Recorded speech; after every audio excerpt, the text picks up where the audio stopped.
Be the anomaly, the aberration, the glitch, the inconvenient, the divergent, the string of junk code, the stubborn apple that falls nowhere near the tree or the forest. Be the fool, the bonehead, the idiot in the room. Let them shake their groupthink heads at you. Let them be ashamed of you, embarrassed of you, pissed off at you. They will call you names, and you must let them. Let them jeer, let them point, let them laugh. Be resistant to their mockery. Be the fodder for their jokes. Be a magnificent failure in their eyes. A tiger does not lose sleep over the opinion of sheep. Go ahead. Be the scar tissue of their worldview, their normality. They will loathe you. They will fear you. They'll wish they were you. Ladies and gentlemen, David Icke. Thank you. Whoa. Thank you. Thank you. Thank you. Hey. Thank you very much. Thank you. Whoa. Thank you. Thank you very much. Thank you.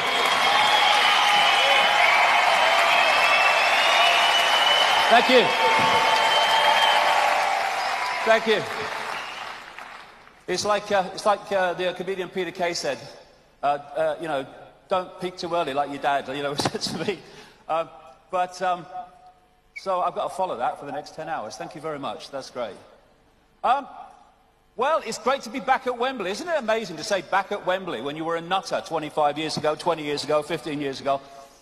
And there'll be some media people here who come with the impression that I still am.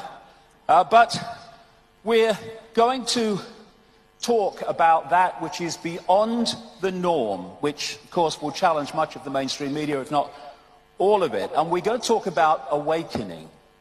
And what is awakening? Awakening is realizing that we've been living a fake self-identity and sussing the nature of the true self-identity.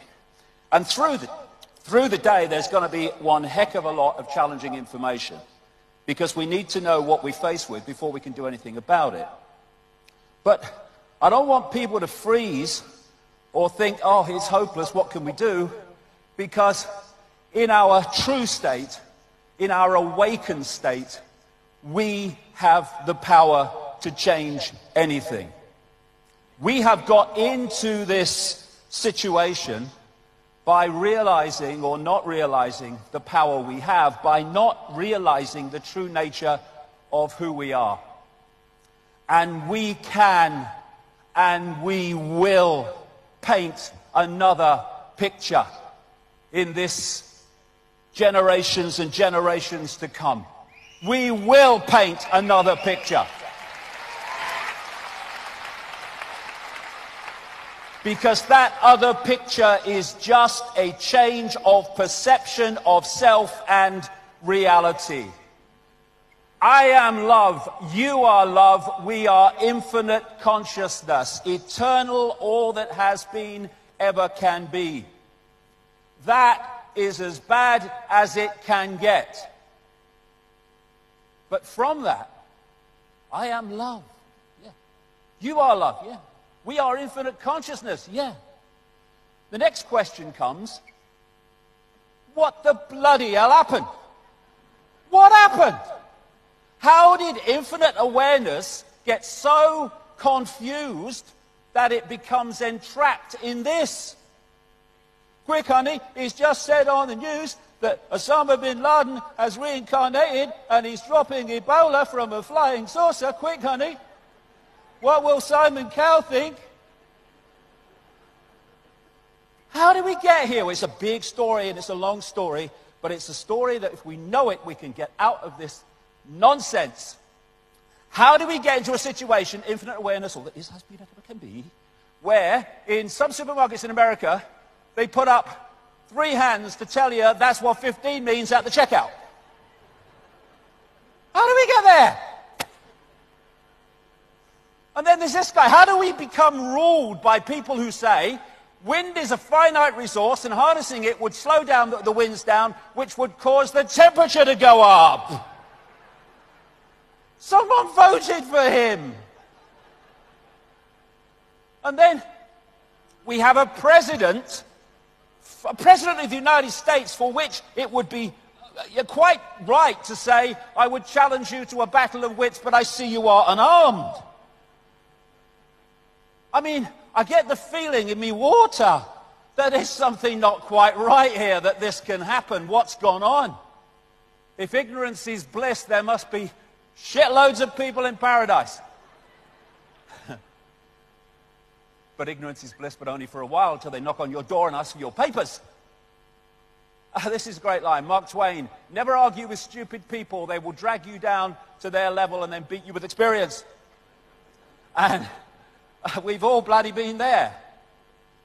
You have the right to remain stupid. Everything you do not know can and will be used against you, most likely for profit. You can ignore reality, but you can't ignore the consequences of ignoring reality. And that's the whole point of today. A nation of sheep will soon have a government of wolves. And when you look around the world, that is what we have overwhelmingly, virtually everywhere. So how do we go from this to this? Like I say, it's a fantastic story, it's a long story, and an amazing story. And we went there because what we call stupid equals asleep. What we call asleep is hypnotized, and what we call hypnotized is unconscious. We have been systematically put into a state of unconsciousness so that we cannot see what we are part of and what we are experiencing, though that is changing and changing fast. Until you make the unconscious conscious, it will direct your life and you will call it fate. All the time, the subconscious, which we're not aware of, is dictating the behavior and responses of the conscious. And if we don't understand the unconscious, then the conscious will just be a pawn in a game. It doesn't understand. Ignorance. The most violent element of society is ignorance. Ignorance is the key to everything, because everything comes from ignorance. What we will challenge, what we will accept, what we will respond to, what we will ignore, all comes from ignorance. What we will support and what we won't.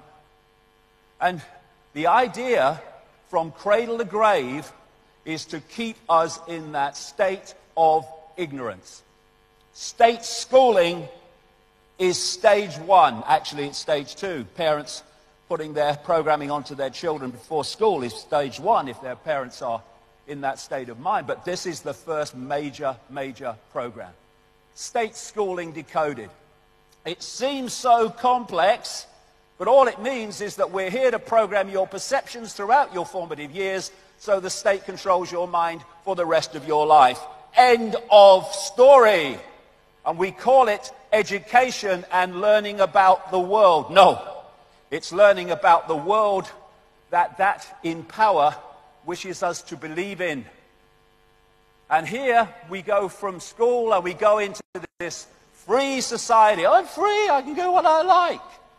Go to work, get married, have children, act normal, walk on the pavement, watch TV, obey the law, save for your old age, then repeat after me, I am free.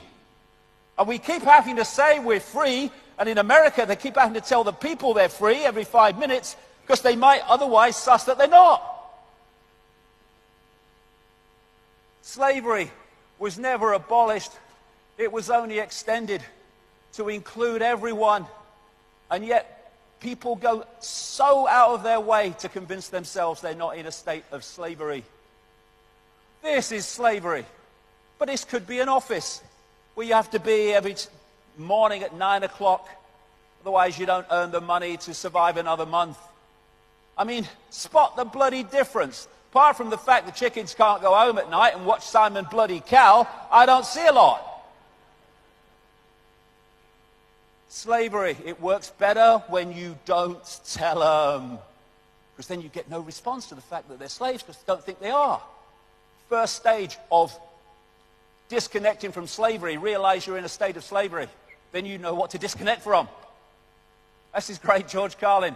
Oh, you hate your job? Why do you say so? There's a support group for that. It's called Everybody, and they meet at the bar. And that's not true of everybody, but the vast majority of people every morning around the world get up out of bed, if they have one, and go to do something they'd really rather not do, but they've got to pay the rent, so they've got to do it.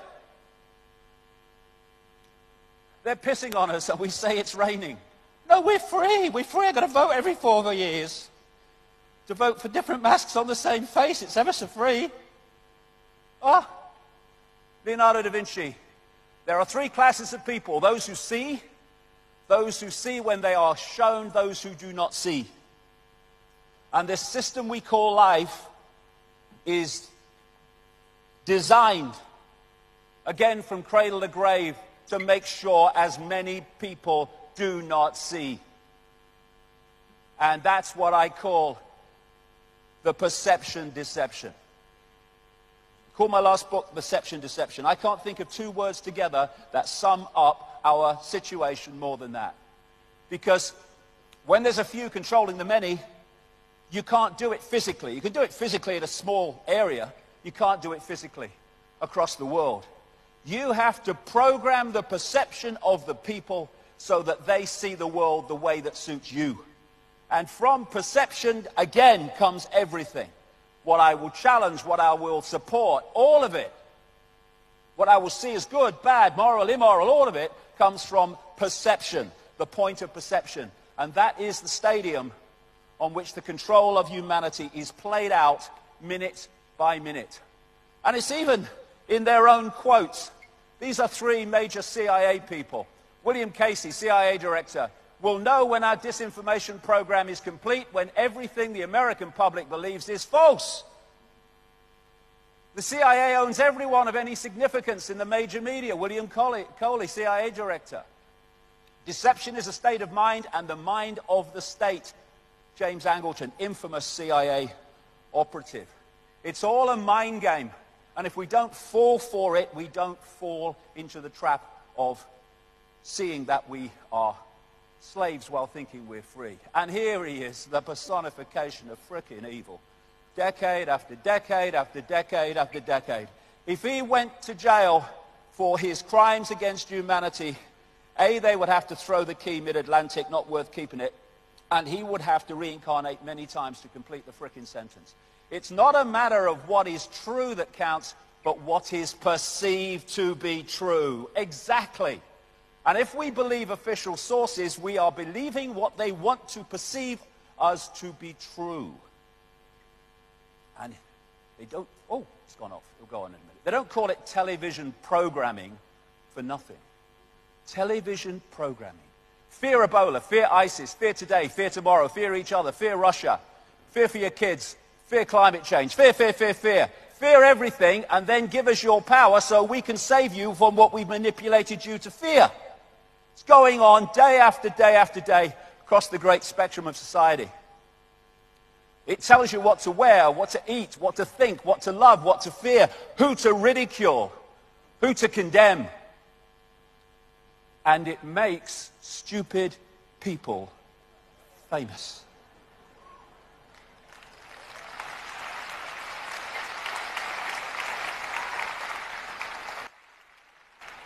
What is that? What is it? I mean, what is it?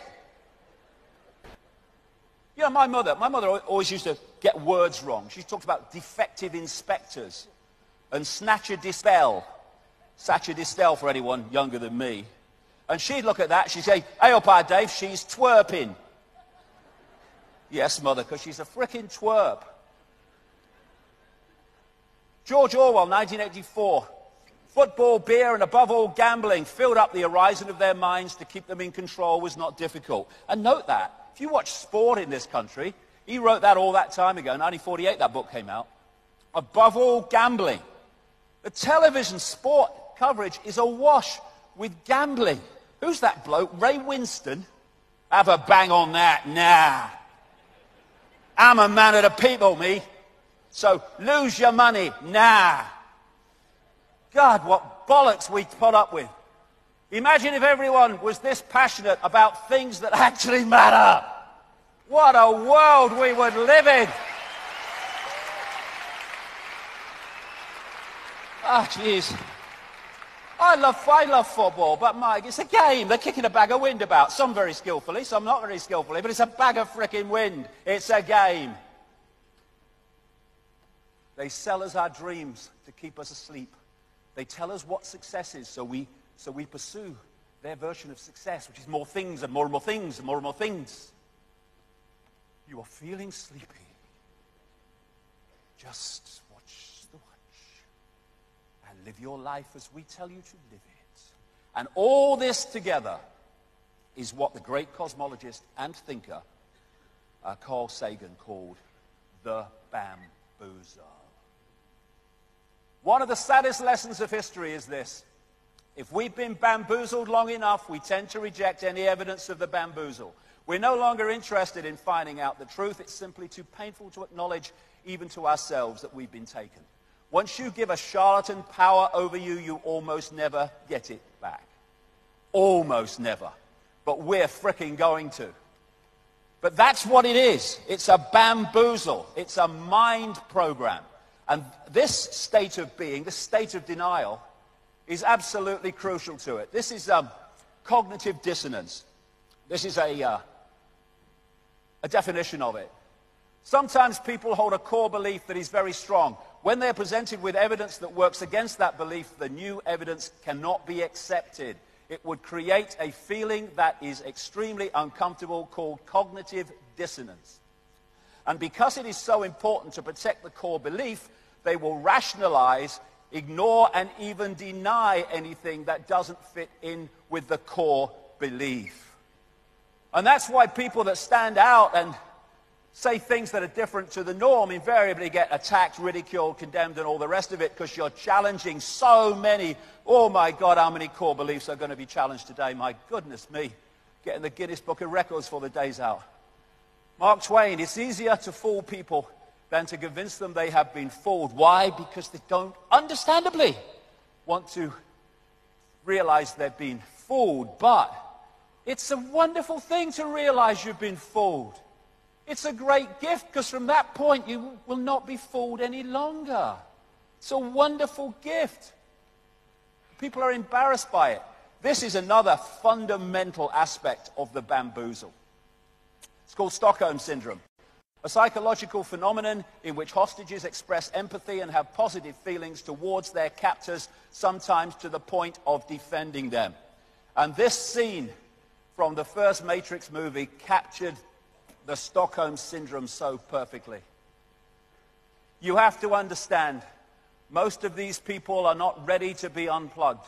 And many of them are so inert, so hopelessly dependent on the system, that they will fight to protect it.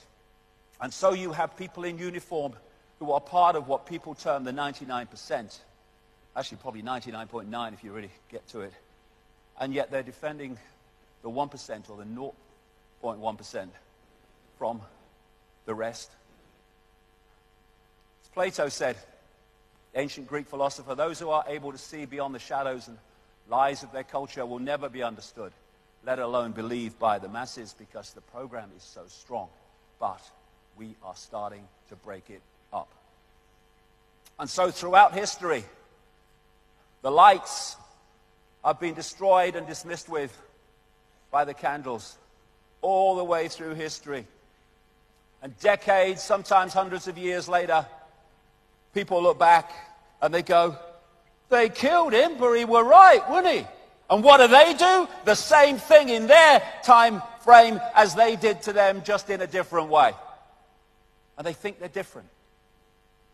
Jonathan Swift, when a true genius appears, you can know him by this sign, that all the dunces are in confederacy against him. And that's because anyone who is in any way enlightened is seeing through the program, and that which is still controlled by the program will therefore be in confederacy against him or her. And this great man, Giordano Bruno, died at the stake, thanks to the Roman Catholic Church, in 1600, for saying things that all this time later we know to be true. It is proof of a base and low mind for one to wish to think with the masses or the majority, merely because the majority is the majority. Truth does not change because it is or is not believed by a majority of the people. Great, great quote. So true. When you find yourself on the side of the majority, it's time to pause and reflect. Why? Because history shows us that invariably the majority are always following a cul-de-sac or a dead end. Mahatma Gandhi, many people, especially ignorant people, want to punish you for speaking the truth, for being correct, for being you. Never apologize for being correct or being years ahead of your time. If you're right and you know it, speak your mind, speak your mind. Even if you are in a minority of one, the truth is still the truth. And I would suggest that in our reality, this is the truth. We live in a fricking lunatic asylum. All right?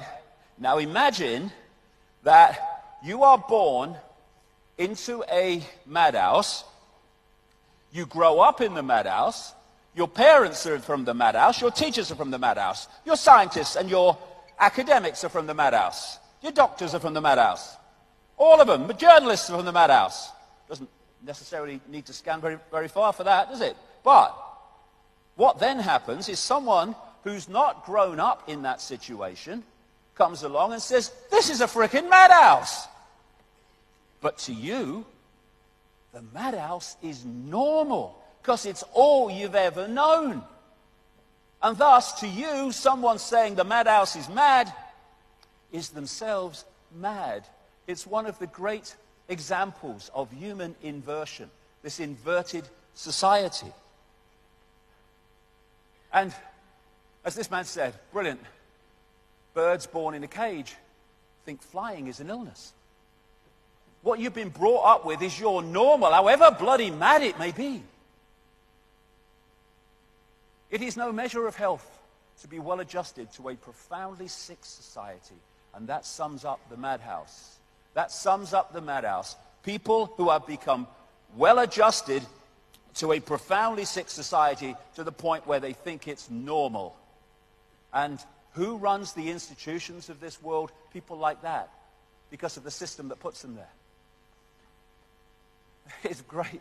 An idiot is a genius to another idiot. Because that's their perception of what a genius is. So, let's look at this madhouse and what is considered normal. We kill people who kill people because killing people is wrong. I mean, I was that high and I was saying to me, Dad, we're still hanging people in Britain then. They're like, what are they hanging them for? They say killing's wrong. What are they doing? Couldn't work it out. It's madness. Oh no, an eye for an eye. Yeah, it makes the whole world blind. Yeah, gotcha. Here you go. I heard you throw bombs on people who throw bombs at you because you are throwing bombs at them, so they will stop throwing bombs at you. Just wanted to ask how it was working so far. Wow. Jeez. Here we go, a bit of madness. Numbers of people murdered by governments from 1900 to 1999 alone, 262 million. That's the only ones I know about. What it took to develop this fighter jet would have given every homeless person in the US a $600,000 home. Always money for war, not for peace and people. And there's a reason for that, which we'll come to later.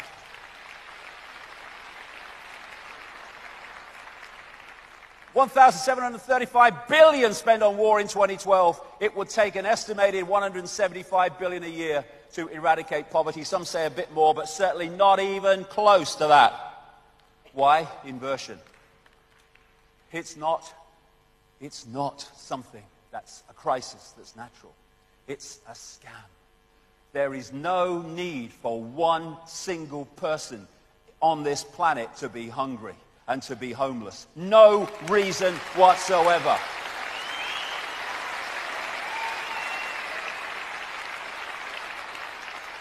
It's there because it's made to be there for all the reasons I'm going to explain today.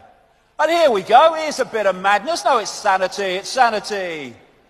What we do is we put poison on the food and then we frickin' eat it. And that's considered sane. And you get these people, they say, what do you mean organic food's better than the food with poison on it? That's crazy. What? That's what they say. A little dance then. And then we borrow money that doesn't exist called credit and then pay interest on it. And we give all the things that are worth anything to the bankers for lending us money that doesn't exist called credit. Hey, it's a crazy world. No, it's not. It's not. It's not sane. And this is all going on now. This is all going on more and more day after day. Well, you've got to protect us from terrorists. The people putting them up are the terrorists. Think while it's still legal. Now, people might think that's a bit of a joke. It's not. No. Psychiatrists now say nonconformity is a mental illness. Only the sheeple are sane. They've got a name for it. They've always got a name. Oppositional defiant disorder. What? Apparently I'm a terminal case. For which I'm delighted. Now, pulling this all together, what we're looking at is what I call bubble people. Bubble people. They live in a bubble of perception and reject anything outside of that perception. Thus, they stay in the bubble. And so all these institutions are programming beliefs and perceptions in the bubble. And unless you break out of it, they're the only perceptions you ever come across. I mean, I love this one, experts. Oh, ladies and gentlemen, we have an expert with us. And normally what follows after, and here's an expert, is a clueless prat. That's what I find, myself. Clueless at what they're talking about. Scientists talking about reality when they haven't got a clue what reality is. So, and then the arrogance of the bubble. Because the bubble thinks that anything outside its bubble has got to be crazy and must not be believed, and you must ridicule those that are outside the bubble. They can't be credible. They'll be inside the bubble with me. Condemnation without investigation is the height of ignorance, said Einstein. And my goodness me, this reality is awash with it. Here's a wonderful example. Professor Richard Dawkins at Oxford University, who ridicules and attacks anything that's kind of different, and the arrogance of ignorance. Do you know something that's absolutely unquestionable? There's no doubt whatsoever, cannot be challenged. We don't know everything. At any point, we think we know up to a point. But there's always more, vast more to know. The arrogance of ignorance says, I know what I need to know already. And that's what they say to you. Look, mate, I live in... Oh, you've had that, haven't you? Look, mate, I live in the real world, me.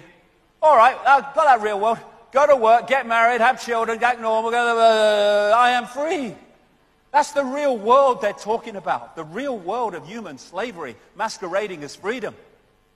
Wisdom tends to grow in proportion to one's awareness of one's own ignorance.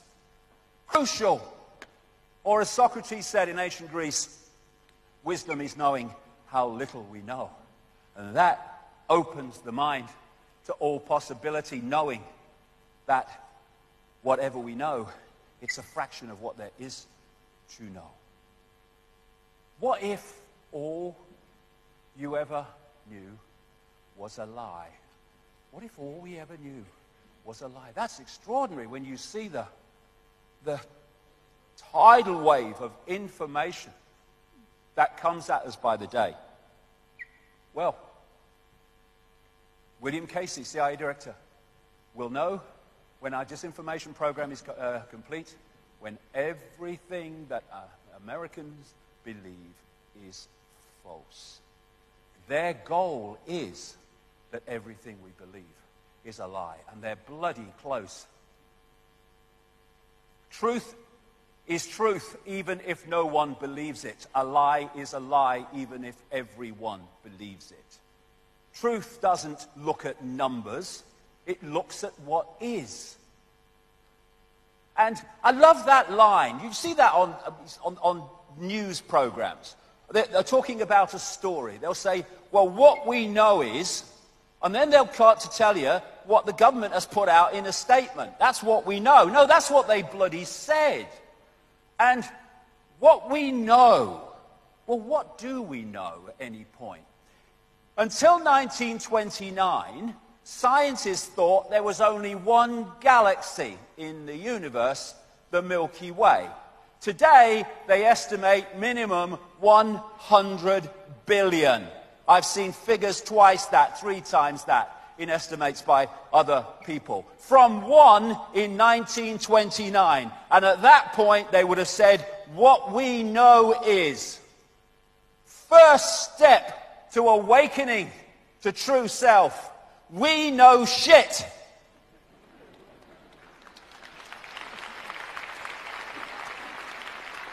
From that starting point, we got a chance of knowing more than shit.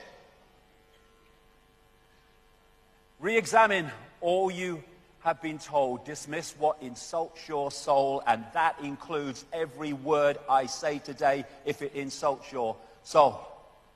Emancipate yourselves from mental slavery. I love the way he sings that, Bob Marley. None but ourselves can free our minds. So true. It's our mind. Only we can free it. And people think about enlightenment as it's some kind of, trotting down country lanes with violins and little butterflies flying around with beautiful colors. Actually, it is this, brilliantly set out. Make no mistake about it. Enlightenment is a destructive process. Enlightenment is the crumbling away of untruth. It's seeing through the facade of pretense. It's the complete eradication of everything we imagine to be true. Blank sheet of paper, starting again. What goes on that blank sheet of paper has now got to convince me. And I don't care if you got letters after your bloody name or letters before your name. I couldn't give a damn. I'm deciding my sense of reality, not the system. And John Lennon said, the more real you get, the more unreal the world gets. Why? Because the more real, awakened you become, the more you see the madhouse. And it's been going on for centuries. This is Leonardo da Vinci. I awoke only to see that the rest of the world was still asleep. But only when you awaken do you see the world's asleep, because you were asleep with all of them before. This is what we need to transform human reality. We need the end of bloody normal. This is a great line. Normal is getting dressed in clothes that you buy for work and driving through the traffic in a car you're still paying for. In order to get to the job, you need to pay for the clothes and the car and the house you leave vacant all day so you can afford to live in it. Brilliant.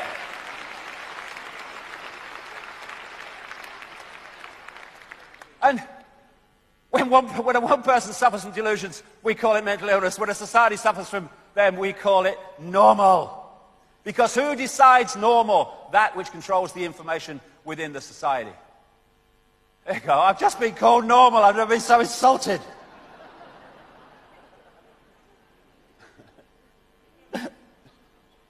Here, do you know they've said I'm not normal? I can't bloody believe it. Someone told me the other day. Ike is mad. He's not normal.